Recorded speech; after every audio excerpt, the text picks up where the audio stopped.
Bonjour Mélanie, bonjour Julie. Bonjour Florent. Bonjour Florent.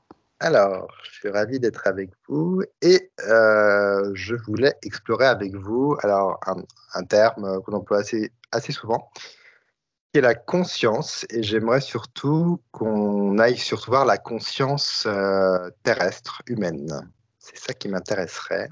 Qu'est-ce que vous avez comme information sur la conscience humaine? Alors moi, je suis désolée, c'est parti complètement à l'opposé. En fait, comme si j'étais plus au niveau de la source. Et c'est comme si la source a été représentée comme ce champ, champ d'information unifié. Donc, justement, pas de conscience. Et elle me montrait que la conscience, en fait, c'est comme si c'était une part d'elle comme ça qu'elle modelait un petit peu pour pouvoir discuter avec nous. Alors moi, je suis descendue dans l'incarnation avec vraiment la définition verbale. Hein. Quand on dit conscience, il en a conscience, cette utilisation du mot.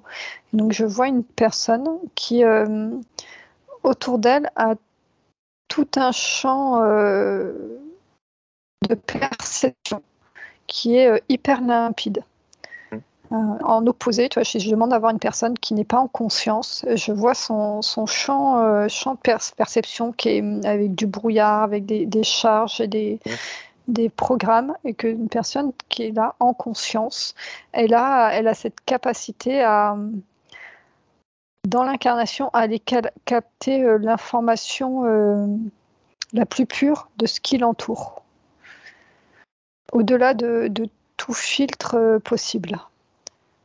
Et alors, la question que je pourrais poser, c'est que donc il y a effectivement une conscience qui a l'air assez globale, qui englobe, on va dire, le corps physique. Et cette conscience, est-ce qu'elle a des niveaux? Comment se font ces niveaux? Par quoi ça peut être nivelé? Ou sinon, il n'y a pas de niveau, mais comment on peut définir? On entend toujours le message de dire bah, il n'est pas au même niveau de conscience. Comment on peut définir ça, ce niveau de conscience? Alors moi, je vais continuer par rapport à l'image que j'ai là de la source, comme ça me montrer issu d'elle, tu vois. Alors c'est très holographique dans le sens où c'est pas un morceau d'elle, tu vois, c'est pas un bout de la source, mais c'est comme un hologramme de la source, mais qui est beaucoup plus contenu et qui est adapté là par rapport à la Terre, comme une somme d'informations de la source qui est contenue et qui est envoyée comme ça vers la Terre. Et comme si dans la création de la Terre, il y avait la source qui avait envoyé cette conscience-là à la rencontre de la Terre. Pour l'instant, je vais rester large. Et c'est comme si elle me montrait qu'au fur et à mesure où elle arrivait vers la densité. Alors attends. Elle me montre, c'est comme s'il y avait un absolu, un moment où il y avait cette conscience de Gaïa, cette conscience de la matière, tu vois, et conscience de la source qui s'était rencontrée et qui avait créé la vie sur Terre. Ça, c'est l'absolu. Elle me montre que avec tout ce qui se passe sur Terre, toute l'évolution de la Terre, alors il y a le côté matrice artificielle, mais il y a aussi l'arrivée de la matrice de vie.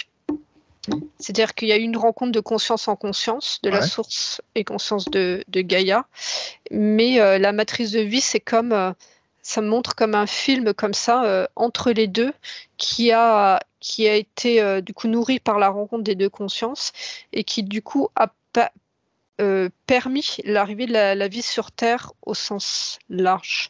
D'accord. Et en fait, cette descente de conscience de la source qui est contenue, qui est holographique, pour pouvoir aujourd'hui être exprimée sur Terre, si tu veux, c'est comme si elle avait dû se mettre à niveau. Je sais pas. Ouais, et je vois plein de couches en fait. Mm. Elle a diminué sa fréquence, comme si s'était allégée en fréquence pour pouvoir être jusqu'à S'adapter. voilà, des incarnations individuelles de conscience chez l'humain, chez l'homme. Et elle me montre comme ça que ça fait comme plein de couches qui vont en même temps, toi, de la matrice de vie qui a aussi plusieurs niveaux de conscience, et celle de la Terre, tu vois. Comme ça fait des couches. On va dire, c'est comme, j'aime bien utiliser cet halogène, hein, cette image de l'halogène, c'est de la lumière, mais tu peux, voilà, plus ou moins mettre de la lumière, et comme si ça baissait en fréquence pour arriver sur la conscience individuelle de l'homme, mais que entre les deux et sur les consciences qui vont vers la source, tu as plusieurs niveaux. Et sur le niveau de conscience qui vont vers Gaïa, tu as aussi comme ça des couches de plusieurs niveaux. D'accord. Donc, on a accès à des couches finalement, quand tu vois ça. On aurait accès à différentes couches. Est-ce que tu peux, du coup, c'est intéressant, regarder comment est-ce qu'on a accès à ces couches? Qu'est-ce qui fait qu'on a accès ou pas à ces couches, en fait, vibratoirement? Julie? Bon, alors moi, j'étais sur les couches de Mélanie. Je pense qu'elle va... Ouais, j'ai eu envie d'avoir un fou rire à un moment. Je ne sais pas pourquoi. Je t'ai vu, ouais. C'est en doute parce que j'ai senti ta joie d'accueillir l'information et de la retransmettre. Donc ça m'a fait... je me suis mordu les joues pour ne pas éclater de rire. Et, ouais, c'est comme si toi, dans ces couches-là... Non, mais du coup, comme c'est coupé, je finis ce que je dis. Là, ça me montre que dans cette couche-là, toi, de niveau de conscience comme ça qui change entre celle de Gaïa et celle de la source, il y a un moment où elles vont se rencontrer. Et en fait, je vois comme si cette rencontre-là crée quelque chose dans ce sens-là, qui va traverser. Comme ce point de jonction. Alors c'est vrai que ça me fait penser un peu à la singularité comme ça, qui est ce point de connexion entre deux champs d'information. Et ce point-là, ça me montre un peu comme la singularité qui vient, si j'observe chez l'humain, qui vient faire son axe vertical dans sa propre structure énergétique. Donc c'est de tout, des champs de conscience complets viennent, quand ils sont en tangence, créer un individu qui, quand les deux se rencontrent, vient se déployer dans ces deux sens. Super intéressant. C'est bon, vas-y, Julie. Alors, c'est de l'information que Mélanie transmet qui m'amène beaucoup de joie. Ça me fait sourire et je suis traversée par une énergie de joie. Et parce qu'en même temps, j'avais le même type d'information que Mélanie. J'avais le point de vue de l'incarnation. On me montrait en fait donc le corps humain, et autour de chaque corps, il y a eu ces fameuses couches ou ces champs du plus près du corps, et qui au fur et à mesure s'éloignaient comme ça. Et chaque champ est porteur d'un type d'information, de conscience dans lequel la personne évoluait. Et au fur et à mesure de son chemin de vie, selon ses choix d'incarnation, il pouvait avoir le moyen de passer à un champ de conscience supérieur. Donc au début, c'est un champ de conscience qui est très ramené à l'incarnation, aux besoins physiologiques, physiques, sociaux de l'incarnation. Et c'est comme des levels. Quand un level est compris, un niveau est compris, le champ peut s'ouvrir et accueillir un nouveau champ de conscience, un nouveau champ d'information qui permet de faire grandir, pour le coup, la conscience qui est venue s'incarner sur Terre. Et au fur et à mesure, en fait, que la personne incarnée fait ce chemin d'ouverture, la conscience qui peut se trouver à un moment que dans les corps supérieurs, elle descend progressivement et ça lui ouvre un chemin jusqu'au centre, point de zéro de la personne incarnée. Okay. Alors et par contre, toi, à chaque fois qu'il y a un champ de conscience qui s'ouvre, il y a toute une harmonisation. Il n'y a pas un rejet d'une couche ou d'une autre. C'est enrichissant. Le champ de conscience plus large redescend vers l'intérieur et vient nourrir, alimenter le champ de conscience le plus proche de l'incarnation. Ouais. C'est vraiment c'est riche, ouais. Ce que je vois, toi, c'est si mes doigts, c'est schématiquement les différentes couches comme ça qui viennent de la ressource et de Gaïa. Il y a la rencontre comme ça entre les deux, comme si c'était ça qui crée la matière. Et que, alors si on parle, parce que ça peut être aussi bien vu pour la Terre en fait que pour un individu. Donc là, si on voit sur un individu, il y a cette rencontre des champs de conscience qui vont créer la matière, presque le moment de fusion de l'ovule et du spermatozoïde. Et dans le développement, en fait, il y a et la montée en conscience de recherche de connexion à la source, mais il y a aussi celle de Gaïa. C'est comme si petit à petit, il y avait des consciences communes entre la source et Gaïa qui venaient se rencontrer et faisaient la matière et ce qu'on observe du fonctionnement énergétique de l'humain. Et ça revient à ce que dit Julie, c'est-à-dire que c'est pas aller rechercher de monter sur les niveaux de conscience de la source, c'est pas aller très bas sur les niveaux de conscience de Gaïa, c'est d'intégrer comme ça progressivement les deux et d'être comme ça comme l'humain pleinement incarné dans ce réel et sur Terre. Super intéressant. Et alors, donc on sent quand même que vous parlez de couches et de niveaux. Bon, là c'est mon mental qui parle et la dualité. Est-ce que on pourrait globalement, on va dire, bon, on va prendre plutôt la France, ou globalement se dire, ou l'Europe, globalement se dire qu'on est sur un niveau de conscience actuellement et qu'il y en a d'autres après et qui seront totalement différents de ce qu'on vit actuellement? Est-ce que c'est possible de le déterminer?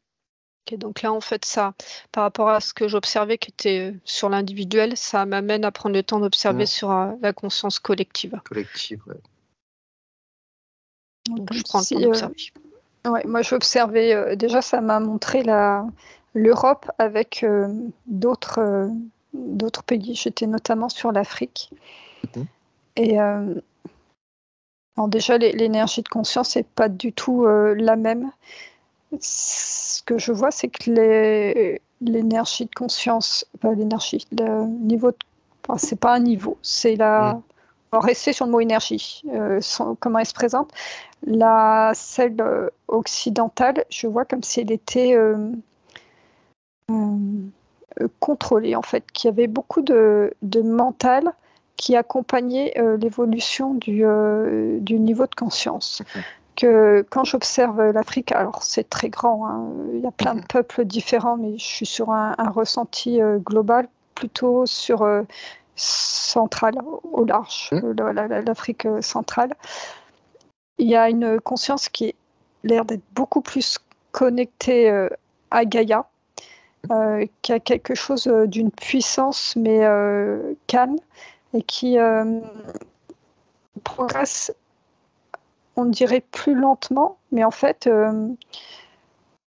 c'est pas comparable. C'est pas le même chemin que la conscience occidentale. Alors, j'essaye de trouver les mots pour percevoir. La conscience qui grandit en Afrique, je vois vraiment qu'elle prend sa source dans le cœur et dans l'amour de l'humanité et de la Terre.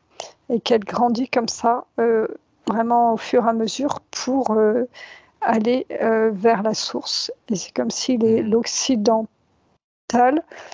était moins connecté à cette énergie de cœur de l'humanité et de la Terre et avait un champ supérieur qui se développait. D'accord. Je comprends tout à fait. Ouais, Mélanie. Moi, j'observais un peu la même chose, c'est-à-dire que je suis partie de l'observation de la Terre et des différents peuples, différentes cultures. Et en fait, ça me montre que autant Gaïa est unifiée, autant quand elle se déploie et que ça s'exprime dans la Terre, où on parle des fois des chakras de la Terre, ou un peu au même titre que nous, quand on parle de chakras, il y a des informations et que c'est un petit peu différent chaque chakra. Sur la Terre, comme s'il y avait des chakras qui avaient déjà qui teintait différemment ce qu'elle exprimait dans la matière.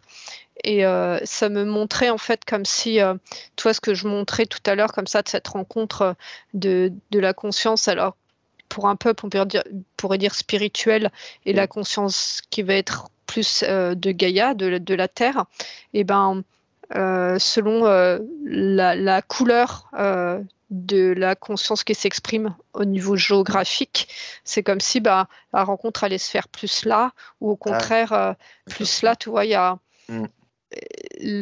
ça va être plus ou moins près de la conscience de Gaïa ou plus ou moins près de la conscience de la source. Tu as un niveau de rencontre, un point de rencontre qui a un niveau différent. Et donc, je voyais donc la même chose que, par exemple, en Afrique, qui avait une très très forte présence d'énergie tellurique et de Gaïa, c'est cette conscience-là qui allait plus s'exprimer et du coup faire une conscience collective différente que d'autres cultures où ça allait être, tu vois, moins une présence de l'énergie de la Terre qui est moins importante et que c'est plus l'énergie spirituelle qui allait s'exprimer et prendre place. Et du coup, je me souviens plus de ta question. Je sais plus non plus ma question. Non, c'était pour savoir alors, sans être voyant, si nous, il y a actuellement un niveau de conscience qu'on sent qui est atteint quelque part, et est-ce que sur les lignes de temps, il y a d'autres niveaux de conscience qui arrivent, où effectivement on sent que toute l'information qui n'est pas encore descendue dans la conscience va continuer comme ça dans les temps à venir à descendre et puis augmenter. Enfin, je parle d'augmentation. Ouais. Au niveau de la France et tout ce qui est occidental, au niveau collectif, je ne vois pas du tout un niveau de conscience spirituelle atteint. Donc il y a encore une marge d'évolution par rapport à la conscience collective je perçois la même chose de la France. Donc c'est plutôt quelque chose à l'ordre individuel. J'imagine que ça part déjà de l'individu. Et après, ça rejoint oui, c'est individuel, sauf que là, toi, si j'observe la France, il y a, de ce que je décrivais tout à l'heure, je vois ni l'ancrage et l'enracinement sur la Terre et une énergie de Gaïa, ni vraiment quelque chose de spirituel. Donc, comme s'il y avait ce miasme-là, qui est une présence de la conscience artificielle quelque part, créée par la matrice 3D, et qui est comme une zone de gris entre les deux, qui recouvre encore bien tout ce qui est occidental, même si au milieu de tout ça, heureusement, il y a des trous qui se percent, mais c'est pas encore, moi je la vois encore bien présente. Donc ce serait notre niveau de conscience, il est, comme tu dis, il est un peu au niveau de cette matrice finalement, toujours. Ça me montre, alors là je suis sur la France, pas sur l'Occident, ça me parle d'ego. Et il y a en conscience collective, il y a un ego collectif apparemment qui existe, qui est engrammé. Ça me parle de fausses mémoires historiques. J'avais la même info. Qui cristallise un ego. Et finalement, ce côté, ça me parle peuple des Lumières, voilà, des mots comme ça qui ont été posés sur le peuple de français, qui a permis à un moment de l'histoire de garder le cap et qui maintenant devient limitant, ces appellations et cette identification à cette histoire. Et comme si pour les personnes c'était quelque chose d'acquis, et qu'il n'y avait pas besoin, alors les personnes au sens large, il n'y avait pas besoin de faire d'efforts pour évoluer. Bien sûr. On voit qu'en finalement cette appellation est limitante. Et je comparais en même temps avec en Afrique, où l'énergie qui monte, je vois vraiment que ça monte au niveau des pieds, du chakra racine, et que c'est vraiment différent par rapport à la France, parce que ça vient travailler sur des mémoires de leur ADN et sur leur force originelle de ces peuples africains, comme si ça les poussait à rentrer à tout ce qu'il y a de plus sacré pour eux. Je vois le chakra sacré et racines qui sont en train de s'activer. Et ça leur amène une libération déjà intérieure en tant que peuple et en tant que peuple dans toute leur puissance. Et ça, c'est quelque chose, quand vous regardez ces peuples en Afrique, c'est quelque chose qu'ils ont, j'imagine qu'ils ont eu, pas comme nous, il y a eu un autre niveau de conscience qui était beaucoup plus, on va dire, élevé, si on reprend un niveau de couche et de niveau. Est-ce que vous voyez ça qui a déjà existé sur Terre, ce niveau de conscience vraiment On me montre en Afrique. Autant en France, toi, j'ai dit, il faut oublier l'histoire. Autant en Afrique, ça me montre exactement l'inverse. C'est qu'il y a des moments d'histoire de l'Afrique qui doivent être ramenés à la mémoire collective pour se souvenir de la beauté et de la force et le niveau de conscience que ces peuples africains ont déjà connu, qui peuvent retrouver. Et ça amène beaucoup de paix, en fait, toutes ces informations. Moi, ça me montrait la présence, alors on parle de l'Afrique, mais il y a d'autres continents, mais la présence, tous les continents qui ont encore la présence des peuples premiers. Et que ces peuples premiers sont gardiens de leur information d'origine, et que c'est en se reconnectant à ces peuples premiers que les peuples qui ont évolué, comme si c'était occidentalisé ou autre, qu'ils allaient comme ça se réunifier, refaire une montée en conscience. Et ça, en France, en Europe, il y a plus de peuples premiers. Je ne sais pas s'il y en a déjà eu, mais en tout cas, il n'y en a pas. Et que j'avais la même information pour la France sur l'histoire, et l'histoire qui vient alimenter l'ego et faire un poids aussi de responsabilité. Mais c'est comme si ce qu'on était en train de vivre politiquement en France était là comme pour faire craquer, en fait, ça allait fissurer, malheureusement, peut-être par un certain effondrement de l'ego de la France et de l'image de la France, mais certainement nécessaire pour se désidentifier de ces mémoires-là et de récupérer justement les informations. Alors, je ne sais pas, c'est pas le bon mot pour la France, les peuples premiers, mais en tout cas, les énergies. Alors, ça me dit les populations originelles. C'est comme si les peuples premiers, il y avait comme si je les voyais sortir de la terre, tu vois. D'un point, ils sortent de la terre et ils restent dans cet environnement-là. Et je vois pour l'Europe, c'est comme s'il y avait eu quand même des déplacements des premiers hommes, et que par contre, ils se sont implantés dans un environnement et qui savaient développer une culture dans le lieu où ils se sont installés. Bord de mer, montagne, de toute une culture. Donc, ça serait plutôt invité à se reconnecter à la culture régionale, originelle de chaque région, pour la France, qui est hyper riche à ce niveau-là. Ça me fait penser un peu aux légendes qu'on peut un petit peu rencontrer aussi, historiques, qui sont des légendes, mais on a l'impression qu'il y a quelque chose plus que des légendes, finalement.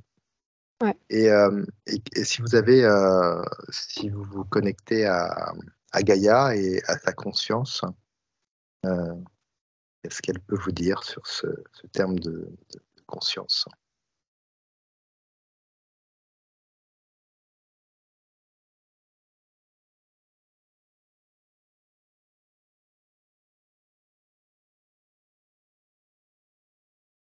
Vas-y, Julia.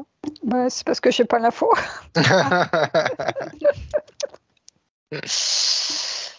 Elle pousse au niveau conscience, Gaïa. Il y a quelque chose qui... En fait, moi, ce qu'elle me montrait, c'est un petit peu... alors, c'est pas tout à fait comme la source, parce que la source, je vois ça comme un champ d'information unifié, alors que la Gaïa me montrait comme plutôt une particule comme ça qui se déploie. Et un peu la même chose que la conscience, en fait, c'est ce avec quoi je peux c'est la partie avec qui je peux discuter, qui va être est capable d'exprimer quelque chose.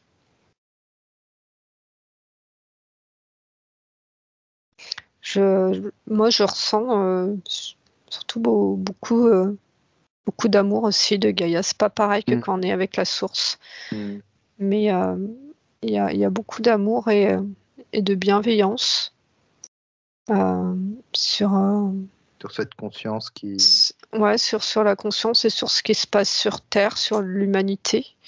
Tu vois, un peu comme une maman qui est avec son petit qui a 2 ans et demi, qui est en pleine crise, ou son adolescent qui est en crise à l'adolescence, qui sait que c'est une période compliquée à passer, mais ça fait partie de la croissance de son enfant. C'est un peu comme si elle avait ce regard-là. Elle me montre qu'elle est pas au même niveau de connexion avec toutes les parties et toutes les populations du globe. Il y a certaines populations, je vois vraiment la conscience de Gaïa qui vient à la rencontre de ces populations. Et dans d'autres parties, c'est comme si ces populations étaient connectées plus vers le haut, vers les connexions à la source, et qu'ils n'étaient pas encore descendus en connexion avec elle. Donc tout ça dans toujours cette recherche d'équilibre, j'imagine. C'est une recherche. C'est ça. De faire au mieux finalement avec la conscience de chacun. C'est ça. Il y a pas d'émotionnel là, moi, sur la conscience de Gaïa. Elle est simplement. Et elle est en mouvement et avec une recherche d'équilibre en connexion avec les autres consciences qui viennent rentrer en interaction avec elle. Mais parce qu'on peut dire que chaque chose, chaque élément a une conscience finalement. Une fleur a une conscience, un arbre il y a énormément de conscience finalement sur cette terre qui rentre en jeu. Il n'y a pas qu'une autre conscience finalement. Et c'est ça, j'imagine aussi, qui crée une sorte de je sais pas comment dire, énergétiquement, ça joue aussi beaucoup. La conscience, j'imagine, des arbres, des océans, Ouais. En fait, elle me montre que c'est, toi, c'est différentes consciences. La conscience minérale, c'est comme un socle qui amène une stabilité. La conscience végétale, chaque niveau de conscience amène quelque chose de plus jusqu'à la vie animale ou hominale, En fait, il y a quelque chose à partir de l'animal, quelque chose de mobile, comme si le fait d'être mobile comme ça pouvait amener une déconnexion de Gaïa, et que le végétal et le minéral étaient pleinement intégrés à ce champ son champ de conscience, donc qui était vraiment porteur. Tout ce qui est vivant est porteur de Gaïa, mais du coup de façon plus ou moins éclairée. Ouais, c'est super intéressant. Et toi, Julie? Oui, là, je percevais la même chose, c'est-à-dire là, tout le vivant que tu as cité, le minéral, était une émanation de la conscience de Gaïa. Ils étaient tous porteurs en partie de cette conscience qui avait été enrichie avec d'autres énergies. Et ce n'est pas le cas de tous les êtres humains. Donc si on devait peut-être donner un conseil, mais vraiment un petit conseil, mais c'est au niveau de notre conscience, ce serait vraiment se situer entre cette conscience de la source finalement et cette conscience de Gaïa, tout en restant dans une sorte d'équilibre, quoi, on va dire. Pas l'équilibre, mais cette recherche d'équilibre, on va dire. C'est un tout. Ouais, c'est un tout. Et dans l'évolution, si tu prends conscience que tu changes ton niveau de conscience au niveau spirituel, c'est de ramener à la même, un peu comme l'image de l'arbre, qu'on a souvent entre les racines et trucs et les feuilles, mais que dans son propre schéma de développement personnel, d'être et dans cette recherche vers le haut et vers le bas.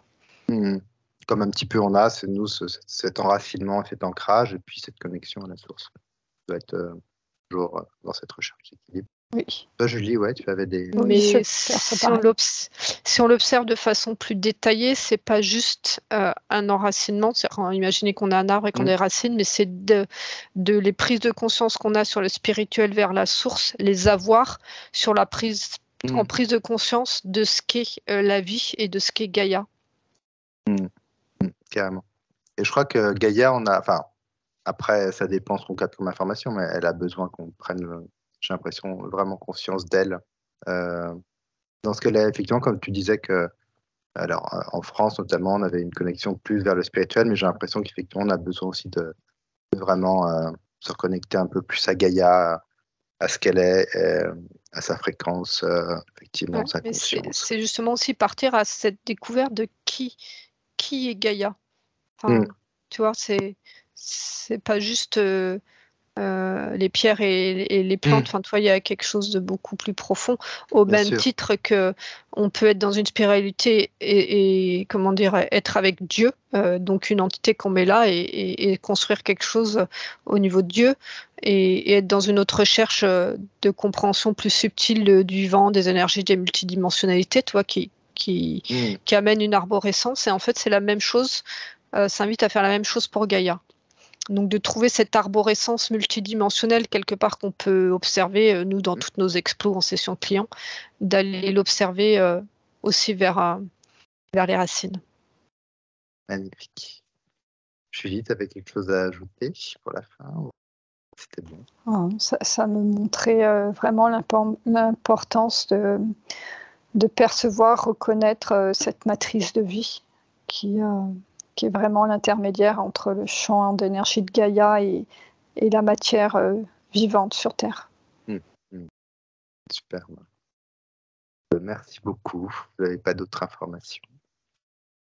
Non, moi c'est bon. Non, Mélanie, c'est bon. Super. Merci beaucoup, vraiment du fond du cœur, pour toutes ces informations. Et je vous dis à très bientôt. Merci Florent. Merci Florent. Revoir.